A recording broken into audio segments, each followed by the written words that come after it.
In this episode, we are going to look at research, the first of two episodes on how to do effective research for debates. Now, the first question to ask yourself when you're about to start the research process is, of course, what exactly do I need this research for? And that, of course, depends in turn on what exactly it is you are going to be debating, what the motion is that you are going to defend or oppose. All debates start with a motion, and so let's first think about how to interpret the motion, how to get your head around the motion, because that's the first part of your research process.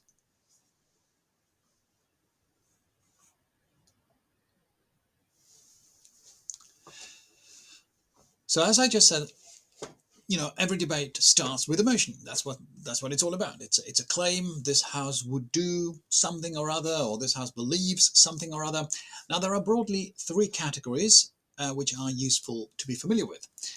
First of all, the most common one is the policy motion. Now, a policy motion generally is about changing something, such as a law or the way a company or an organization does something.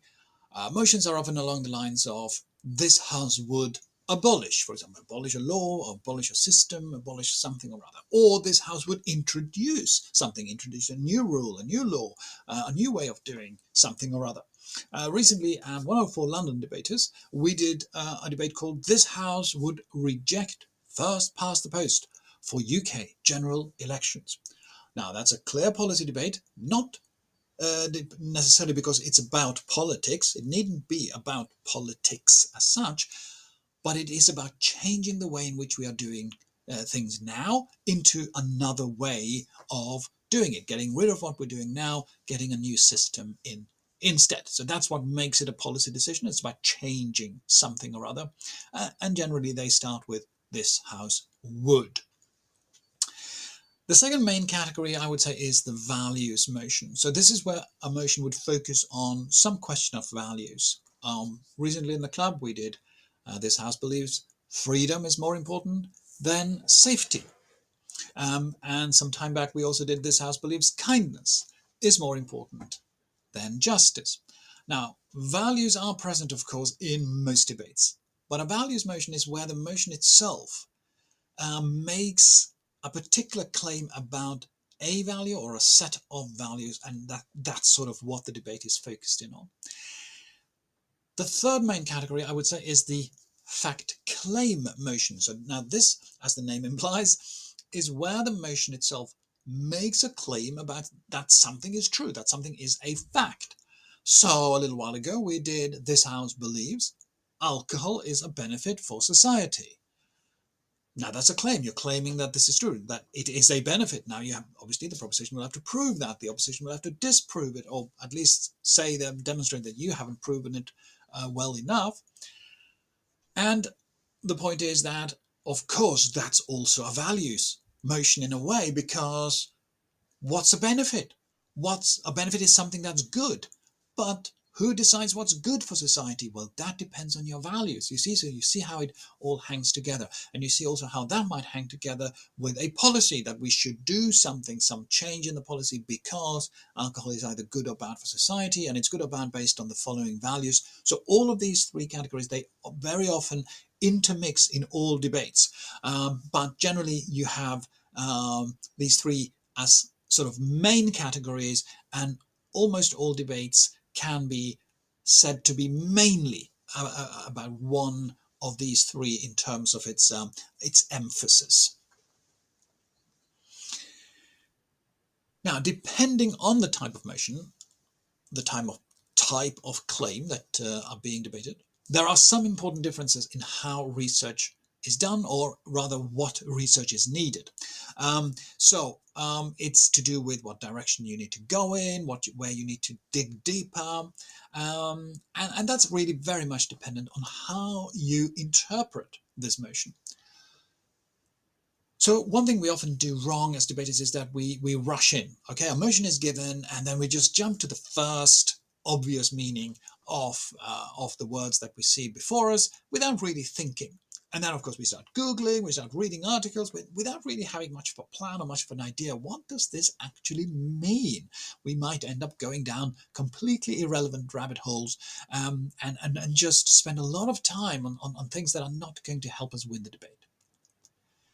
The rhetoric expert, Professor Michael Drought, in his lecture series on Audible called Away with Words, very much recommend that. It's on Audible, but it may be on other services as well.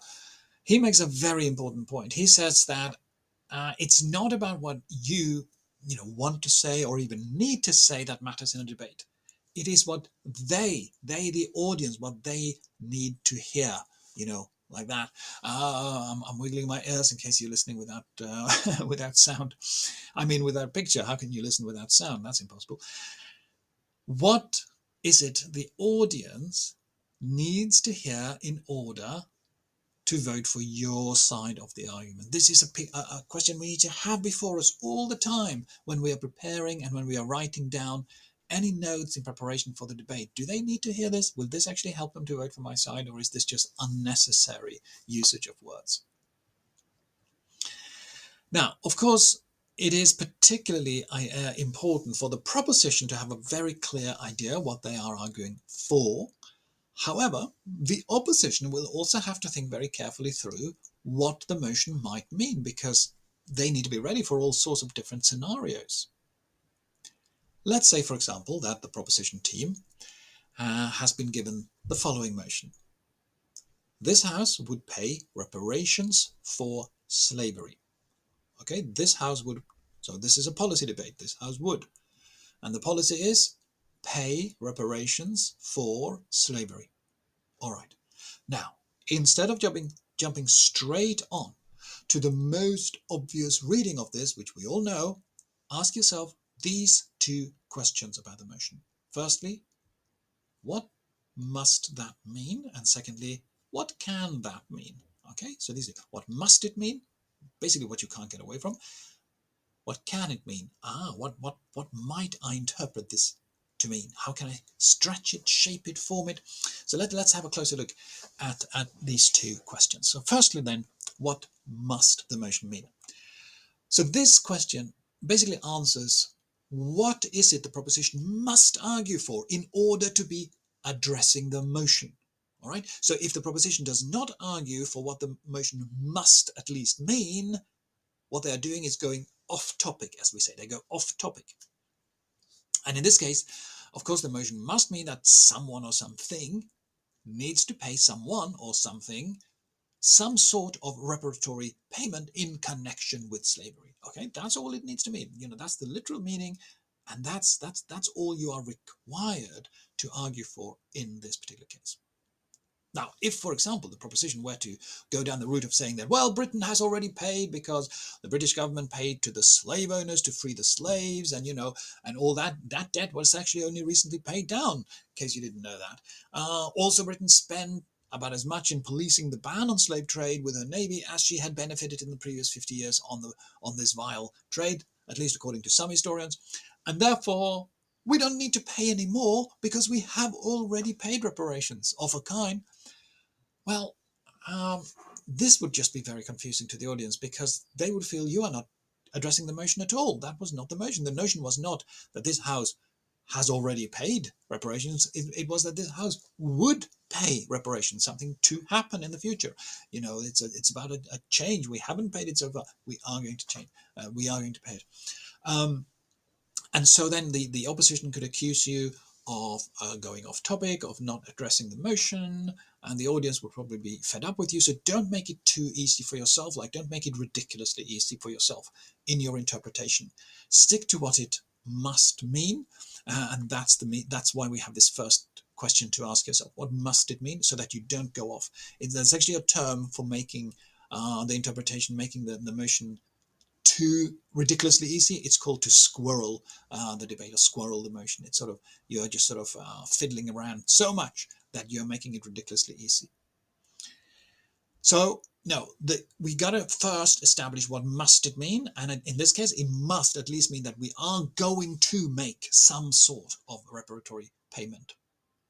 But then, okay, let's go on to the second question. What can it mean? And how can we make a more reasonable interpretation than what the proposition just did in the example I just mentioned? So there's this joke, I don't know if you heard it. Two Irish blokes, Patrick and Hamish, they're in a pub, and they both take up a packed sandwich each. So Patrick puts his in front of him, Hamish puts his in front of him. And then the landlord looks at this and he says, hey, oi, oi, oi, guys, listen, you are not allowed to eat your own food in here. Oh, says Patrick. Oh, says Hamish. They both apologize, and then they swap sandwiches. All right, do you see what they did there? So the proposition, let's call it, or the motion, you are not allowed to eat your own food, could of course mean, don't eat the food you haven't purchased in this pub, right? That's a very reasonable interpretation. But of course, it could also mean you need to eat not your own, but someone else's food. So Patrick must eat Hamish's, Hamish must eat Patrick's. Well, what the most reasonable interpretation is, I will leave to you to decide. But the point is that you can interpret the motion. What can it mean? You are looking at all the possible interpretations, and you are choosing the one that you feel will be either the most meaningful, the most interesting, or perhaps the one that will give you the greatest chance to win the debate, if that is your main focus. So let's look at this motion again. This house would pay reparations for slavery. What can that mean? What interpretations will make it easier for us to, say, win the debate, or even just make the debate more interesting than your usual repeating and rehearsing of the same old arguments about reparations for slavery? Well, of course, there is that historical angle. We could go down just rehearsing all the well-known arguments that we've heard a million times if you've been reading anything about this particular ongoing sort of discussion and discourse. But if you did a little bit of initial research, you would have actually discovered that according to the UN, there are today more people today subjected to conditions regarded as modern-day slavery than was ever transported during those dark days of the historic slave trade. More people are affected right now, this very moment in time, as I'm speaking to you right now and you are listening and hearing my voice. More people are affected by conditions of modern slavery than ever in the history of mankind, certainly in terms of the transportation, at least. Let me not make too much of a claim that I can't support, but certainly in terms of the transportation. Now, as such, the motion could actually be interpreted to mean that today's Western consumers, today's businesses around the world that have or are currently benefiting from modern slavery, they should now pay some sort of reparatory tax now, right now, today. So that we could, for example, help these people, contribute to end their condition, get them out of slavery, give them education or whatever, help these people right now to actually get a better life, people who are living now. All right, now that makes it, I think, a much, much more interesting debate, because it's about something that really will affect people who are living now rather than someone who were alive hundreds of years ago. Okay. So that's a possible interpretation. We should pay reparation for slavery, but for modern slavery right now today.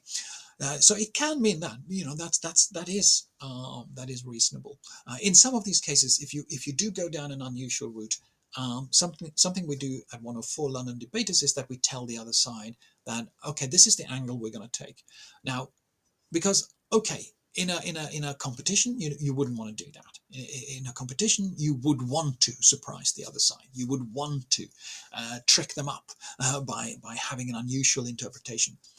But in our club, what we want our debates to be as meaningful as possible. We want the clash between the two sides to be really solid, and so we do tend to tell people that we are going to take an unusual route so that they can prepare for that. I'll give you another example. This house would scrap the zero carbon policy. Okay, so let's ask our two questions. Firstly, what must it mean? Well, surely it must mean that the current zero carbon policy should be done away with, ended, one way or another, do away with it. No more the current zero carbon policy, at least. All right? That's a minimum, what it must mean. But then let's look at the second question. What can it mean? What can it mean? Well, okay, so it can, of course, mean that we should reject having a zero carbon target at all. No more zero carbon target, and therefore no policy is needed. We just do away with it. But it can also mean that, okay, we should still have the target. We should still try and reach net zero, but we should have a different policy, a different set of policies, perhaps, rather than what we're having at the moment. So we're scrapping the current net zero policies, but we are keeping the goal of we want to get there, but we want to get there in a different way. So that's also perfectly a perfectly legitimate interpretation to put before the audience. And then finally, I'll give you just one more example. A few years back, we did the following motion. This House would abolish the BBC license fee. Okay, so again, what must it mean? Well, obviously that the license fee in its current form, where everyone has a television set or who watches BBC content must pay some sort of annual flat fee, that should be done away with. Ended, removed, stopped, abolished. Okay, that's it. But what can it mean? Okay, so let's do some interpretation here. Well, of course, it could mean, on the one hand, that Parliament legislates so that there will be no more license fee and just no more money given to public service broadcasting. We're just ending it. They have to raise their own money out there in society, in the marketplace, and in whatever way they can.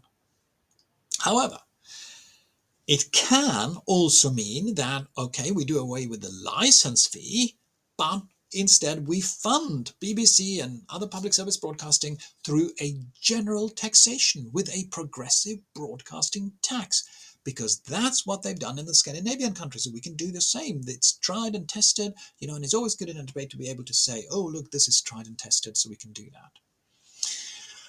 Now, the thing is that you wouldn't even know that that was an option unless you've done a little bit of initial research before you sort of get together as a team. And that's why I always recommend that before you meet, before you have your first meetup with your team on the proposition side or the opposition side, do a little bit of general research. So that's what you're doing first. You're thinking about the motion, you're thinking about all the possible meanings, then you do a little bit of general research. And here I recommend to use an AI bot like ChatGPT or something else, and you can ask it, what are the ways public service broadcasting are financed in other countries? Get a bit of an idea about that. What are the alternatives to the BBC license fee, for example? You can ask them these questions, and then you'll get a lot of questions, a lot of points. Generally, what these bots do is they throw up everything that's, not everything, but a lot of the most common things that are already out there. It's not going to be massively original. If you want an original creative twist, that's where you come in. That's where your brain comes in, working with your teammates, and coming up with something. But it will help you to just know what the basics are. It will help you to get a general idea, general overview of the most common arguments. Sometimes what I do is that I give me the 10 most common arguments in favor of, and then I get that, and then the 10 most common arguments against, and then do a bit of a back and forth, perhaps delve into certain points a bit more. And that's a great way of using this wonderful new technology, because it's really quick. So it can just save you a lot of time in Googling and then having to scroll through page after page of articles that often are very irrelevant to what you want to talk about. So by using the chatbot and AI in this way, you can actually get a lot of useful tips and a lot of useful general idea about what direction you then want to go in, and that's down to you to choose, of course. So what we're going to do, so that was part one now, how to sort of generally get going, think about the motion, get an idea what the motion can mean, what it must mean, and then use AI to sort of get a general idea, get a sort of broad notion about how you might want to argue this way or that way. And then what we're going to do in part two is we're going to look a bit more closely at targeted research, how you actually now, after you've chosen an angle and you've chosen this is what I'm going to argue if you're on the proposition side, or this is what we think they're going to argue if you're on the opposition side, and then how you then do more targeted research to really build a strong case on either side.